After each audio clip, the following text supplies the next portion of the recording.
গ্রামের দিকে গেছে হয়তো কোনো, সেখানে কানেকশনের গন্ডগোল হতেই পারে। দেখ এদিকে তো বৃষ্টি টিষ্টি হচ্ছে, ওদিকেও যদি খুব বৃষ্টি হয়, এখানে অবশ্য অল্প হচ্ছে, কিন্তু এইরকম অল্প বৃষ্টি যদি হয় তাহলে তো ফোন কাটার কথা নয় রে। কি হচ্ছে না, দাঁড়াও আমি দেখছি।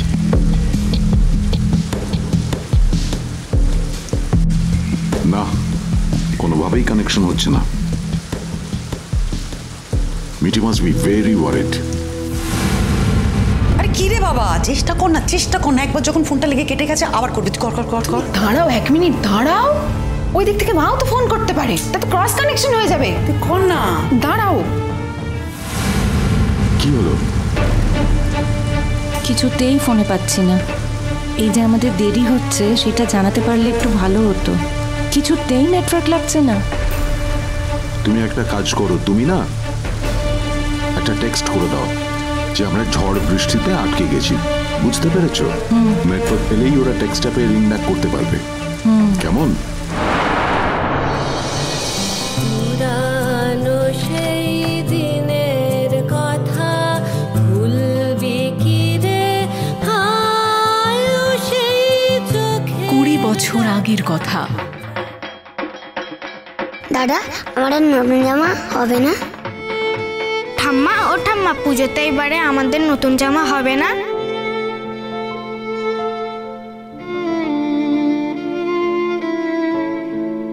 বুবলাই, বাবিল, মিঠি, নতুন জামা কাপড় এসে গেছে। আমার জন্য নতুন কাকু? হ্যাঁ, তোমাদের সকলের জন্য। ঠাম্মি ঠাম্মি দেখো কত সুন্দর। তোমাদের জন্য ক্যাপ ফাটানো বন্দুক। পুরানো সেই দিনের কথা ভুলবি কি রে, মাসি, এই নাও। এটা কে? দেখো, দেখা প্রাণের কথা। আমার জন্য আনা কি দরকার ছিল বল দেখিনি? পছন্দ হয়েছে? খুব সুন্দর।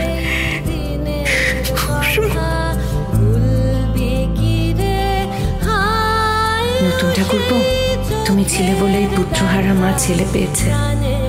ছোট ছোট ছেলে মেয়েগুলো বাবার মতো ছায়া পেয়েছে। ওদের সবার আনন্দেই আজ আমার আনন্দ।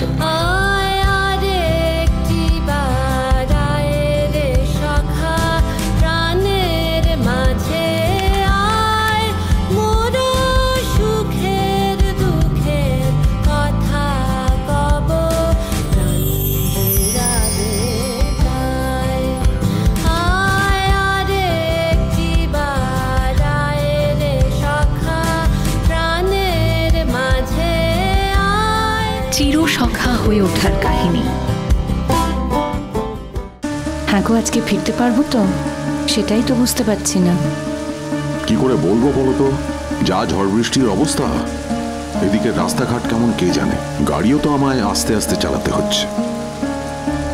বিচ্ছিরি জায়গা একেবারে, নেটওয়ার্ক নেই, রাস্তাঘাট খারাপ। কেন বিচ্ছিরি জায়গা জানো? কেননা এখন তোমার বাড়ি যাবার তারা। তুমি এক্ষুনি বাড়ি ফিরতে চাও, কিন্তু সেটা পারছো না, সেই জন্য খারাপ লাগছে। জায়গাটা সব কিছু খারাপ। ম্যাডাম, মাঝে মাঝে না জীবনে স্লো ডাউন করতে হয়। সে না হয় বুঝলাম, কিন্তু এই যে বাড়ি যাব, বাড়ি গিয়ে কি হবে বলো তো? সেটা ভেবেই তো চিন্তাটা হচ্ছে। কি হবে? হাজারখানা কথা শুনতে হবে মশাই, আর নানান রকম ভাবে চোখগুলো আমার দিকে তাকিয়ে থাকবে দেরি হলে। আমি তোমাকে তোমার বাড়িতে পৌঁছে দেবো। কখনো না, তুমি গেলে আবার তোমাকে অপমান করবে। আরে আমাকে আর আলাদা করে অপমান করার কি আছে? কত কথাই তো শুনতে হয়েছে। না, তুমি তাও যাবে না। বুবলাই জানো তো, যা ইচ্ছে তাই বলতে পারে, ওর মুখে কিচ্ছু আটকায় না। তোমাকে অপমান করলে আমার সহ্য হবে না, আমার মেজাজ খারাপ হয়ে যাবে। আর আমাকে পৌঁছে দেওয়ার দরকারটা কি তোমার? যে কাজটার জন্য এসেছো সেখানে আমি তোমাকে দায়িত্ব নিয়ে এসেছি, তাই তো? আমি হয়তো তোমাকে বাড়ি থেকে নিয়ে আসিনি, কিন্তু এই অবধি আমি তোমাকে নিয়ে এসেছি। আর যখন ফেরত যাবার সময়, তখন আমি তোমাকে একলা ছেড়ে দেবো আর নিজে সেফ জোনে দাঁড়িয়ে সবকিছু দেখতে থাকবো ওরা তোমাকে কি বলছে না বলছে? আমি শান্তি পাবো? তার চেয়ে আমি বরঞ্চ তোমার সঙ্গে যাই, ওদেরকে বোঝানোর চেষ্টা করি যে আমাদের কেন দেরি হয়েছে। আর একান্তই যদি ওরা না বোঝে অসভ্যতামি করে, তাহলে সব অসভ্যতার তো আর উত্তর হয় না। আমি শুনে নেব। সেটাই, স্বপ্নেও ভাবতে পারিনি বলো যেরকম দুর্যোগ হবে। দেখো, বর্ষাকালে বৃষ্টি হবে, এটাই তো স্বাভাবিক। হ্যাঁ, এই বৃষ্টিটা একটু বাড়াবাড়ি হচ্ছে, এই যা। Let's hope for the best. কিরে পেলি? লাইনটা কিছুতেই লাগছে না পিসিমণি। একটা কথা ভেবে দেখ মিঠি, মানে ওরা যদি ওখান থেকে বেরিয়ে পড়তো, এদিকে আসার জন্য রওনা দিয়ে দিত, মানে দেখ আমাদের কাছাকাছি এদিকে কোথাও চলে এলে তো সিগন্যালটা পাওয়া যেত। আমার কি মনে হয় বলতো, ওরা বোধহয় ওখান থেকে এখনো বেরোতেই পারেনি। খুব বোধহয় বেশি বৃষ্টি হচ্ছে। হ্যাঁ, কিন্তু গাড়ি করেই তো গেছে, গাড়ি করেই ফিরবে। বৃষ্টি হলেও গাড়ি করে ঠিক চলে আসতে পারবে, নতুন কাকু তো আছে, কোনো অসুবিধা হবে না। হ্যাঁ তাও ঠিক। ঠিক আছে, আবার একটু পর চেষ্টা করে দেখতে হবে, বুঝতে পারলি? আবার দেখ। কিন্তু পিসিমণি, বেশ রাত হয়ে গেছে, এখনো যদি ওখান থেকে না বেরিয়ে থাকে তাহলে। এখানে বসে তো কিছুই বুঝতে পারছি না ছাই, এখন আমার টেনশন হচ্ছে। টেনশন হচ্ছে? না না, মানে ওই এমনি আর কি, আসলে একটা অচেনা জায়গায় গিয়েছে তো, সব ঠিকঠাক আছে কিনা। ওদিকে তো সব তেলো হাড়ির মতো মুখ করে ঘুরে বেড়াচ্ছে, এমন করছে যেন বাড়িতে একটা সাংঘাতিক ঘটনা ঘটে গেছে। তাই না তাই, ছাড় তো ওদের কথা, সব কথা গায়ে মাখতে হবে নাকি? এই তুই একটা কাজ কর, তুই একটা টেক্সট করলি? টেক্সট করেছি, কিন্তু গ্রিন তো হয়ইনি, দুটো টিকও হয়নি, একটা টিক হয়ে রয়েছে। আরে ঠিক আছে, কখনো না কখনো তো যাবে রে বাবা টেক্সটটা। হ্যাঁ, ওরাও হয়তো করেছে, কি জানি। আমার ফোনে তো সিগন্যাল আছে, কেন যে যাচ্ছে না আমি তো কিছু বুঝতেই পারছি না। দেখেছে ওদিকে হয়তো কোনো ইন্টারনেট কানেকশন নেই, তাই পৌঁছচ্ছে না।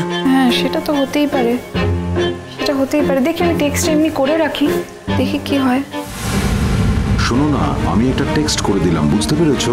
এখানকার সিচুয়েশনটা বলে, এই যে এত ঝড় বৃষ্টি হচ্ছে, এখানে আমরা একটু আটকে গেছি, একটু দেরি হবে, এই সমস্তটা লিখে আমি টেক্সট করে দিয়েছি। কেমন? হ্যাঁ, ভালো করেছো, কিন্তু তাও জানো যদি একবার ফোনে পেতাম তাহলে মনে একটু শান্তি পেতাম।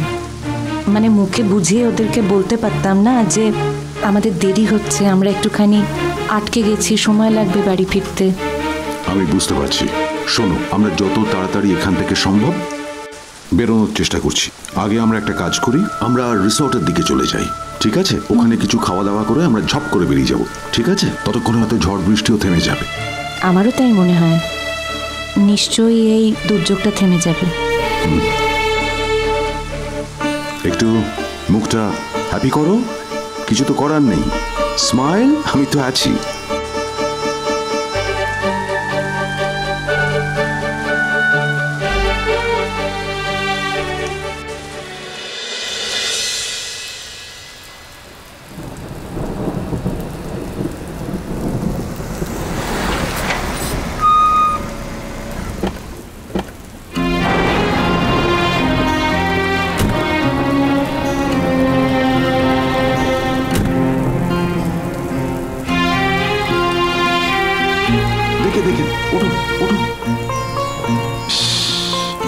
কেউ আছেন? কেউ আছেন? আরে আসুন আসুন স্যার, আসুন আসুন আসুন স্যার। আপনাদের দুপুরের লাঞ্চ তো রেডি ছিল, খেলেন না?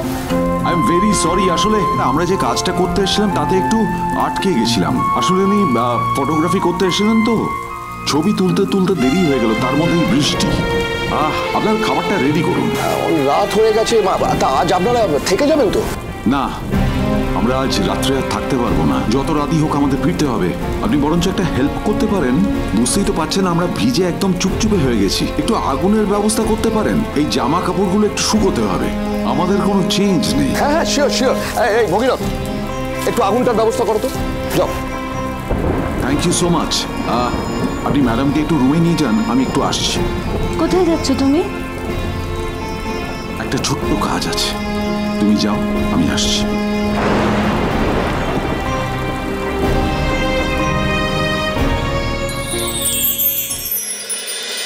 চিরসখা হে